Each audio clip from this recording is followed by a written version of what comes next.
Hey, what's up, everybody? Bdf 44 coming at you with another video. All right, so, what's going on? This is like 5 minutes, not even 5 minutes after I made my last video. I didn't want to incorporate any other thoughts into my video there. I just wanted to leave that as a single topic video. All right, so this one I get into a little more of what it is I'm seeing.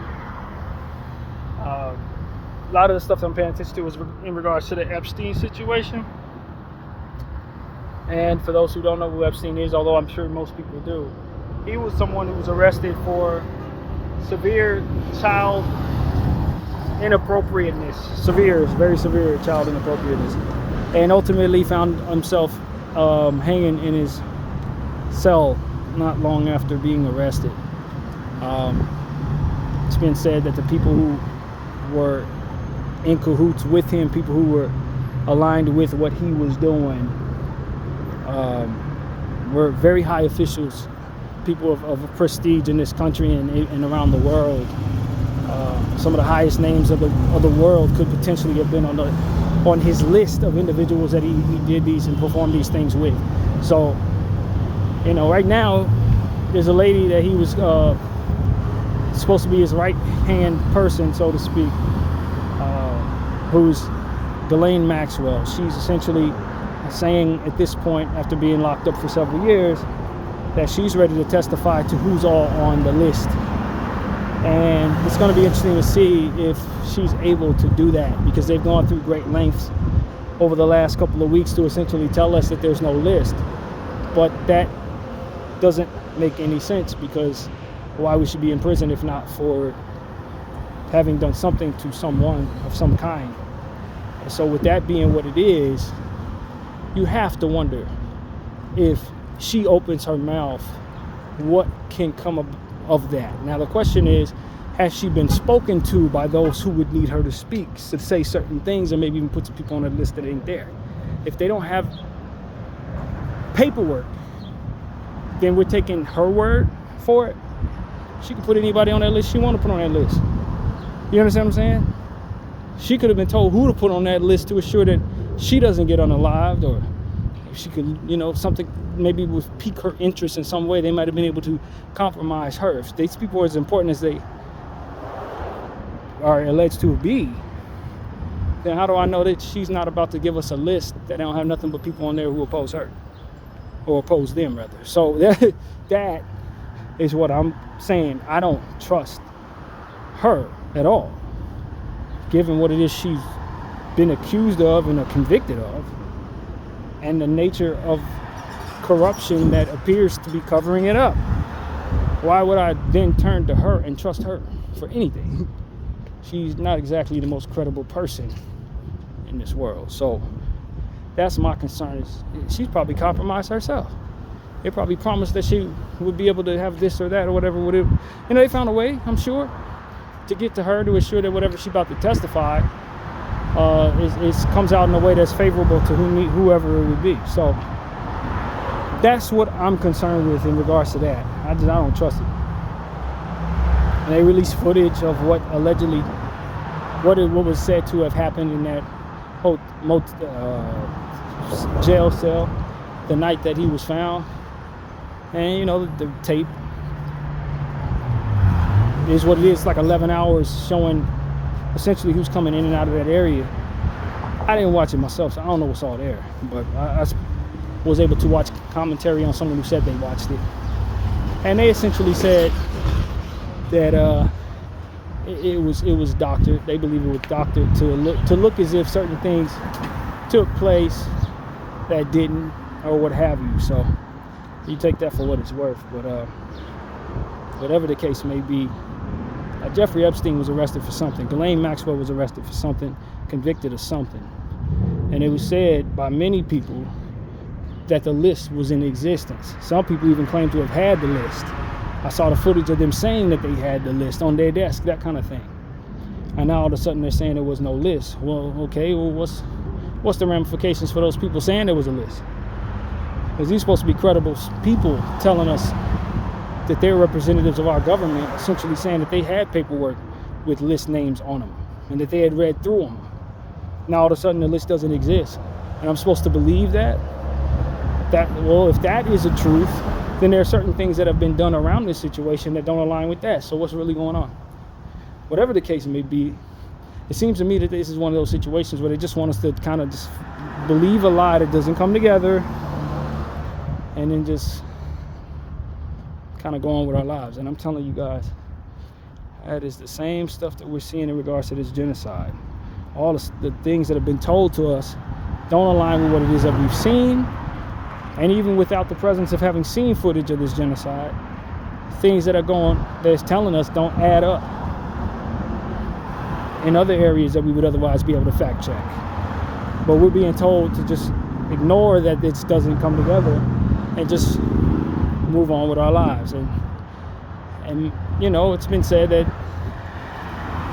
Ghislaine Maxwell and Jeffrey Epstein worked for the Israeli government, that these are in fact Mossad agents. And so I don't know, I think that the presence of this, the way it's being handled, sure as does sound like Israel to me. Believe a lie, whether you like it or not, even if it doesn't come together, that's all you can do. Believe a lie.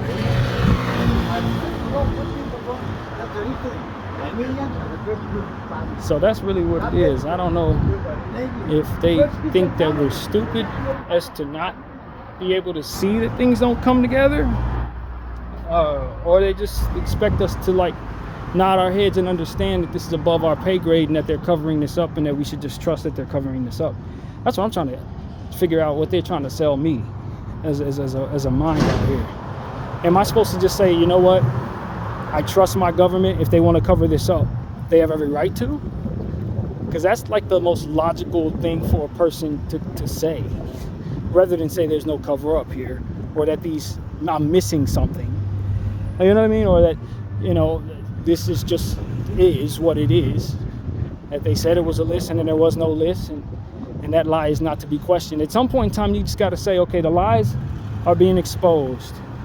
What's your alibi for why these lies were told, since we clearly see they were lies? And if you're telling me nothing, then I just have to assume that you're all corrupt, and then from there look toward taking the natural steps to hold you accountable for corruption. So it's one of those situations where it's like, once you tell me, you're exposed to me, you're a liar, you're not giving me an explanation for why the lies were told, and then you're telling me to trust you. And there are worlds where I probably should trust you based on the severity of what it is that could fall apart for you telling the truth, that could affect me and mine. But at the end of the day, if I don't have any idea what that is, then how do I know to trust you when you've been caught in a lie? Not to mention that this is a child trafficking case. Child trafficking, as in children have been put in some very, very, very traumatic, prolonged situations that are no good for them. And we have footage of these people who said they were in these situations telling us what had happened there and the trauma that it caused them. Their testimony holds no weight, as well as those who said they had the list, who you have as employed under your government, hold no weight, and there was never a list. Like, at some point in time, you just got to tell me, what am I sitting here looking at? That's what the American public is asking. What am I looking at? What am I looking at? You want me to trust you, but you're getting caught in a lie, and you're not even acknowledging that it's a lie. You're not acknowledging that there's any explanation needed for what it is that I clearly see as you being caught in a lie. What else am I to think that then you're just a liar and I shouldn't trust you in any other area? Where does the olive branch of I should trust you when catching you lying come into play? As an American citizen, I ask that to my American government. There's nothing you can tell me that's going to make me believe you, because you've been caught in a lie. So it just becomes a situation where you have to wonder, man. You have to wonder what is really the next step here, because there are a lot of people underneath our government, you know, different agents and all different types of stuff, who have been sworn to hold people accountable and arrest bad guys. And at some point in time, we got to look at them and say, this is where you start investigating your bosses. this is when you start looking at the integrity of what it is you're trying to accomplish and ask yourself if it makes any sense at all to continue doing your job in the way that you say you want to do it if the bad guys are the people that's writing the checks for you. And this is what I'm hearing, that, you know, the director of the FBI is threatening to resign. Another person was resigning because of the presence of this conundrum. You can't defend it. You can't defend it. There's not a leg to stand on. You just caught in a lie. Now what? Now what? And then in a world where things are going the right way, all of these people are brought up on charges. You understand what I'm saying? Everybody who's covering this up, everybody who ever said they had the list when they didn't should be brought up on charges for lying about having a list when they didn't. Director of the FBI, is his resignation supposed to be a potential resignation supposed to be a acknowledgement that there's corruption going on above him? And if so, should he not be questioned as to what it is he knows or what it is that he's willing to hide and walk away from his job in regards to?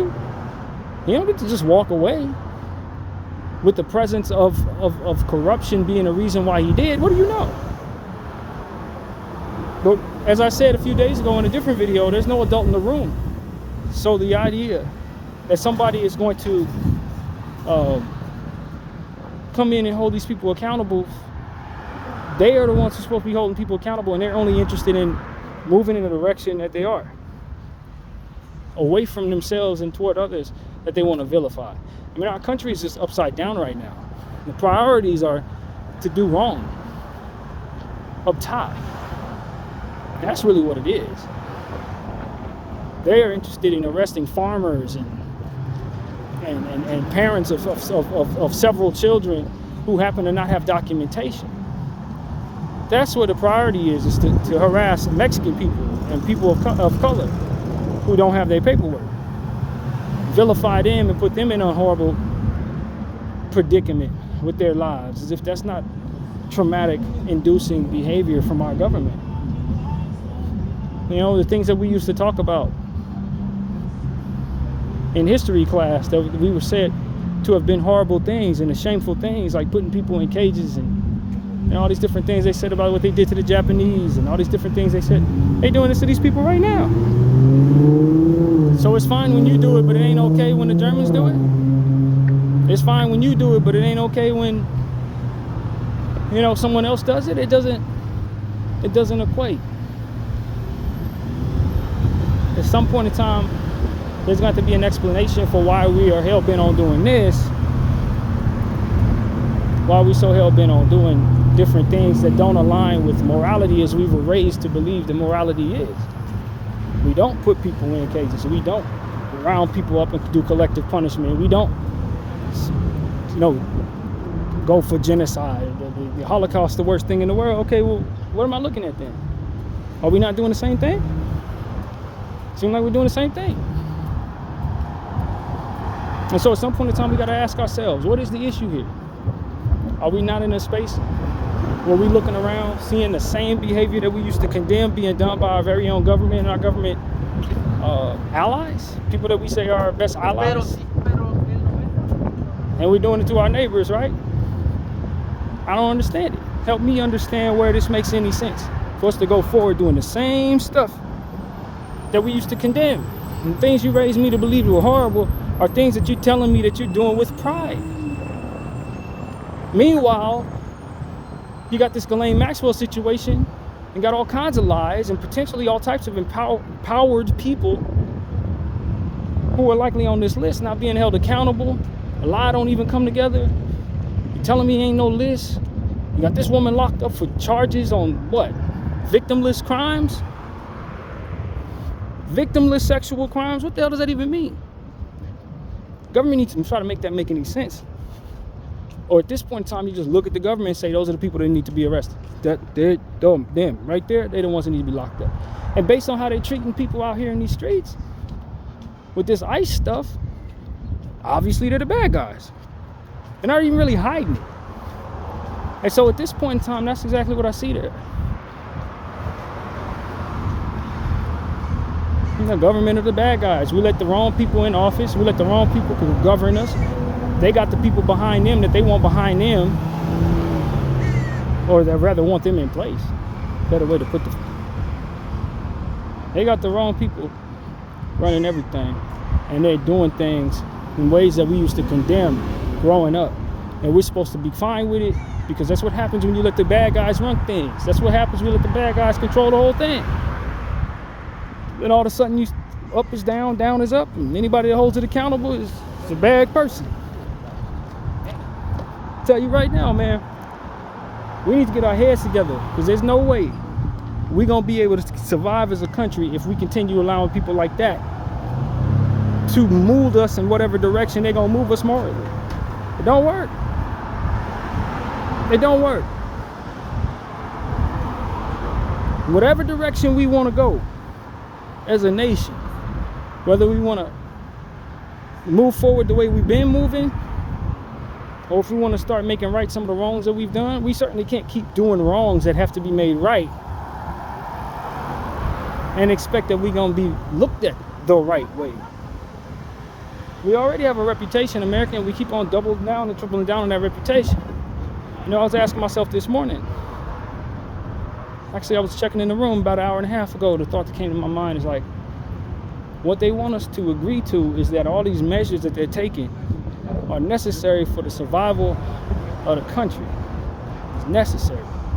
You got to do this because it keeps us alive. We do that because it keeps us alive. It may hurt some other people, but it keeps us alive. Self-preservation. And that's what we're responsible for ourselves, right? Okay, cool. If that's what you're going to believe, take that wherever you take it. Here's the problem. If I'm on the other side of you and I come to the conclusion that doing you wrong is a way for me to maintain my survival based on what it is that you're displaying, I should give myself every pass for doing horrible things to you if I see it as a means of getting what I need. By way of the example, we're being extremely irresponsible because it's like we're essentially saying we're going to step on other people, snuff out other lives to assure that we survive. Okay. If that's what we're doing, then I'd imagine that we ain't got long for this earth because there's going to be a lot of people in other places who are going to have that same, they're going to be at that same crossroads. And it's going to be morality that keeps them from doing to us what we're doing to others. And if they can't find it in themselves to think of morality, but more so think of self-preservation or the potential methods that possibly could preserve their lives, though it may not even be guaranteed it's necessary, because this is clearly not, as we move forward doing all these different things, I don't think that it's certain that this is what keeps us going. But let's say they conclude that it is. And a lot of us ain't gonna have much of a life no more now. We're gonna be forever warriors with people who are just trying to survive and thinking the only way they're gonna survive is by killing us. You know, it's funny how I look at Israel saying that's what they need to do to preserve their way of life. They taking their land back, and the only way they're gonna be able to survive is if they destroy the people who are already there and force them out, which really ain't forcing them out. They're killing them. But they don't care. The point is, that's what they're telling us, that they need to do this in order for them to survive, and their preservation of life is more important to them than anybody else's, least of all the people that they're opponents of. What their point of view on their opponent is that what it is that they're doing is essentially what their concern is being at risk pointed at them. They're concerned that their opponent are people who are going to want to annihilate them, annihilate their children and all of that. That's what they worried about. But what they are failing to realize is every bit of what it is that they claim their opponent is, they are first. So by definition of truth, they are the very thing that they're afraid of, and their opponent needs to do to them what it is that ultimately they're doing to their opponent. And the only thing that's driving them to even be that way is the fact that they believe that the other side is going to do that to them. So they need to do it first. Isn't that the essence of what drives action? It's thinking that if I don't move first, I could potentially be striked. That's what turns anyone into what it is that ultimately this Israeli government and Israeli regime is saying that Hamas is. It's the essence of first being fearful, paranoid, and then being aggressive and active that inspires that movement, inspires the urgency to move in such a drastic way. But if you strike first, are you not the aggressor you describe? You made it up in your mind that the other side is going to do this to you, but you're actually doing it to them. So their position on you should essentially be your position on them.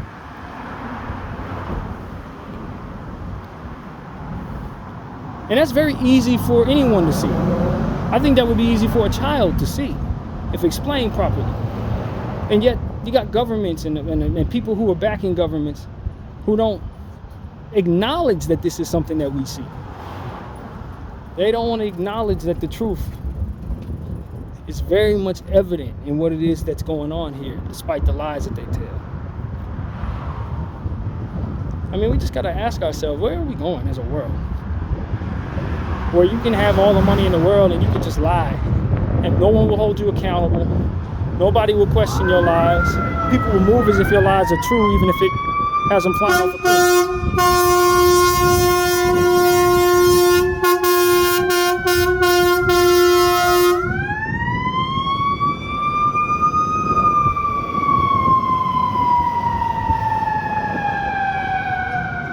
Sorry about that. But that's what people are doing. They're pretending like lies are going to add up and that people are just out of bounds for not aligning with the lie because they tell it. That's like me saying the sky is red. Like, no, it's not. You look up and see blue. Like, man, you're being disrespectful to me for not believing me and not aligning with what it is I'm telling you. The sky is red, and that's all you need to know. Like, and you look up and you see blue. But because of the presence of me being powerful, you're not questioning my sanity. You're more or less trying to figure out a way to make me believe that you see red. That's what the world is doing right now. It's no red, it's a blue sky. Truth is truth. And I can't will myself as a powerful person into changing the reality of what's going on around me. I can say I've got all the money in the world, but I can't make that sky red. I can just force you to question your head by reinforcing all of my power into the positions that make you feel as if it's not wise for you to tell the truth. And that's all they're doing. You need to be lying with me. You need to be lying as I lie.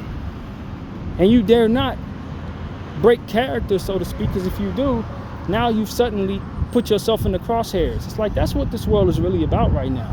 It's not about truth. It's not about anything. It's just about those who have the leverage to control the world are moving it in whatever direction they want to. And the truth only matters as much as the power that I yield against it.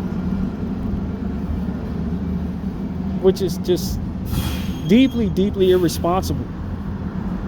And I know there are a lot of people who believe in manifestation. If I have all the power, I'm the God of the world, and I'm God, and all these different things that people believe. But you're actually not really changing anything. You're just trying to force people to go along with your delusions. In this case, Israel, American government, that's what you're doing. You're trying to force people to align with your delusions. You're trying to make us fearful of what happens when we say what we see.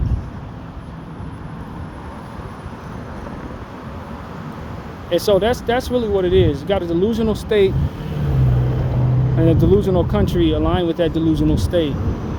And a lot of what it is that we're seeing in these conversations are a reflection of their intentions in this world. A reflection of their intentions of what they're doing and what they're trying to manifest in all of us against the will of God, so to speak. And that's essentially what I'm seeing there. And I mean, it's really it's not gonna age well, obviously. It's not gonna age well, and it could, if we allow it to, mean the end of civilization as we know it. If I'm being honest with you, could end all of what is civilized, so to speak, when you just let people take this as far as they can take it. There has to be some adherence to reality at some point.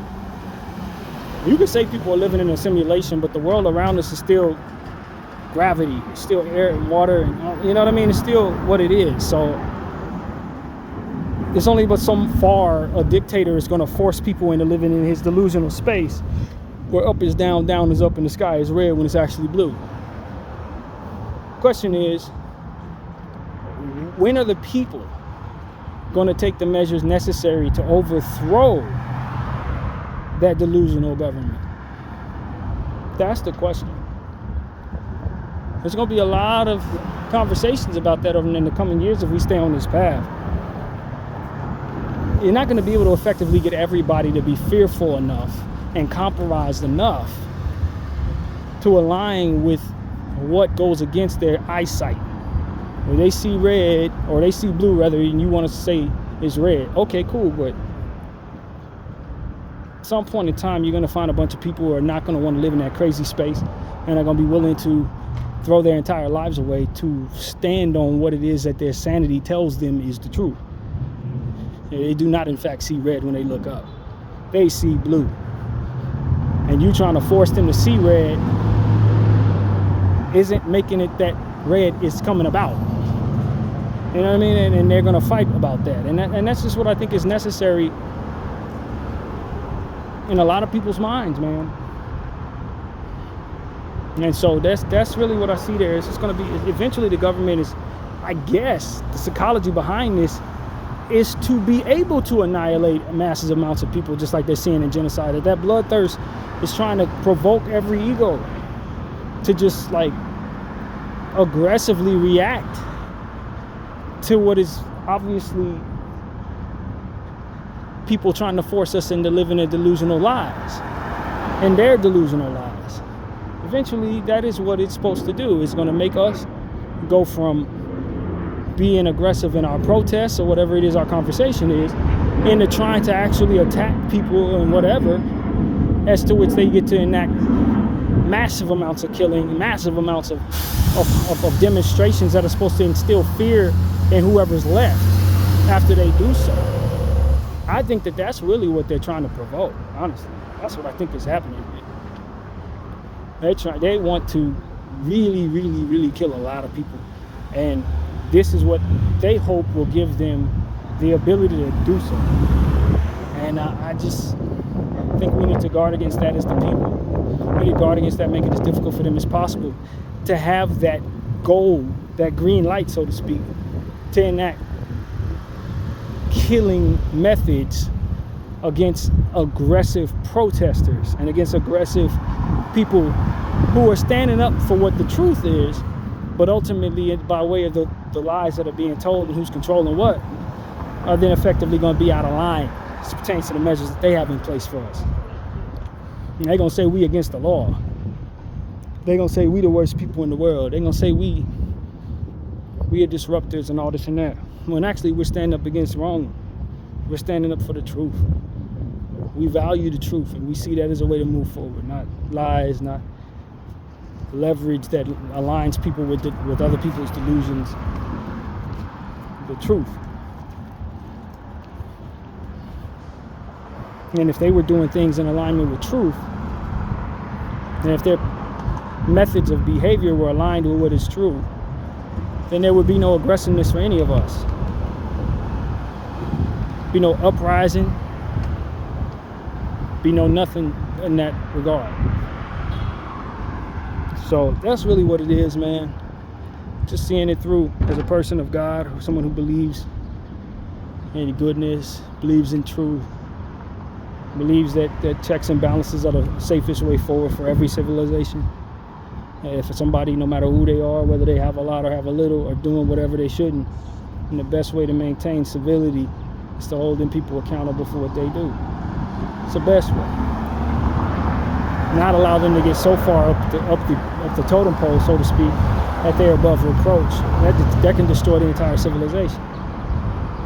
And those who are going to be able to benefit the most from that have to understand that the environment gets affected by that. The environment they're in, or their ability to freely move about the environment that they're in, can change once they allow that to happen. You know what I mean? That's what it is that they're toying with. A lot of these people think they can just run away once they get to a point where they see that everything's destroyed. Pretty good, man. How are you today? Bad, boss, not bad. Alrighty, you have a great one, man. I understand it. Drink some water, man. Yeah, this is one of those things where, you know, I mean, that's what happens. Eventually it all becomes inhabitable for even the person who's benefiting the most from it. And so if they don't mind leaving this place and never returning to it,